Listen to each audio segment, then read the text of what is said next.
ఒకానొక రోజు దూర్వాస మహర్షికి విద్యాధరి అనే ఒక వనదేవత పారిజాత పుష్పములతో కూడిన దివ్యమైన సువాసన గల ఒక దండను బహుమతిగా ఇచ్చింది. ఆ దండను పట్టుకుని వెళుతున్న దూర్వాసుడికి ఇంద్రుడు ఏనుగు మీద రావడం కనిపించింది. ఇంద్రుని చూసి దూర్వాస మహర్షి తన చేతిలో మాలను ఇంద్రునికి ఇవ్వగా తన అహంకారంతో ఇంద్రుడు ఆ మాలను తన ఏనుగు మెడలో వేయగా ఆ ఏనుగు ఆ మాలని నేల మీద పడవేసి కాళ్ళతో తొక్కివేసింది. అది చూసి కోపోద్రిక్తుడైన దూర్వాసుడు ఇలా శపించాడు, నా బహుమతికి ఎటువంటి గౌరవం ఇవ్వకుండా ఎలాగైతే ఈ మాల కింద పడిందో అదే విధంగా మీరు మీ వైభవాన్ని, బలాన్ని మరియు 3 లోకాలపై మీ ఆధిపత్యాన్ని కోల్పోతారు అని అక్కడి నుండి వెళ్ళిపోయాడు. దూర్వాసుడు ఇచ్చిన శాపం కారణంగా దేవతలు తమ శక్తిని కోల్పోగానే బలి చక్రవర్తి తన పరివారంతో వచ్చి దేవతలని, ఇంద్రుణ్ణి స్వర్గం నుంచి వెళ్ళగొట్టారు. దేవతలు సాయం కోసం బ్రహ్మ దగ్గరికి వెళ్ళగా బ్రహ్మ దీనికి పరిష్కారం విష్ణువు చూపించగలడు అని విష్ణుమూర్తి దగ్గరికి దేవతలని తీసుకుని వెళ్ళాడు. ఇప్పుడు విష్ణువు, మీరు సాగరమథనానికి బలిచక్రవర్తిని ఆహ్వానించండి. సాగరమథన సమయంలో ఉద్భవించే అమృతం తాగడం వలన అమరత్వం సిద్ధిస్తుంది. దాని వలన మీరు కోల్పోయిన మీ బలాన్ని తిరిగి పొందుతారు. అది విన్న దేవేంద్రుడు మిగతా దేవతలు బలిచక్రవర్తి దగ్గరికి వెళ్ళి, మనం అక్క చెల్లెళ్ల పిల్లలం, మనలో మనకి తగువులు అనవసరం. మనం మందర పర్వతాన్ని చిలికడం వలన మనందరికీ అమరత్వం సిద్ధిస్తుంది.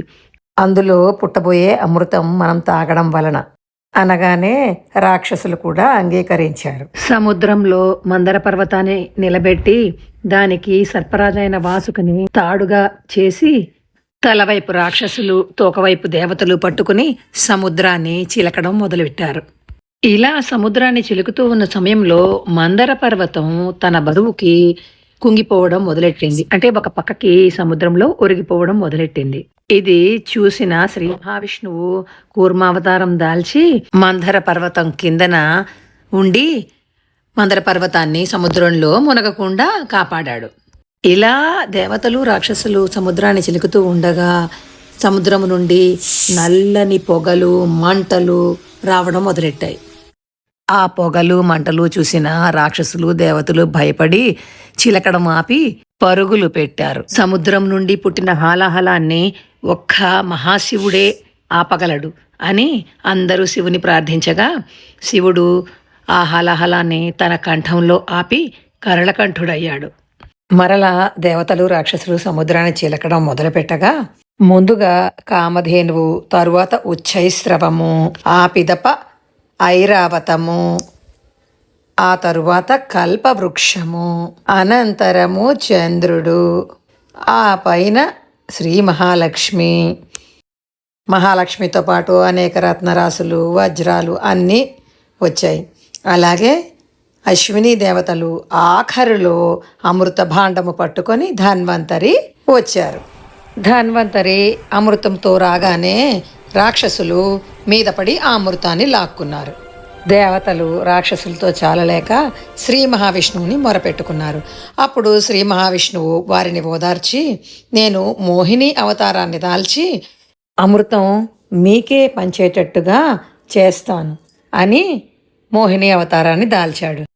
ఇంత అందమైన మోహినిని చూసిన రాక్షసులు అమృతం మాట మరచి మోహిని ఎలా చెబితే అలా చేస్తామని ఒప్పుకున్నారు.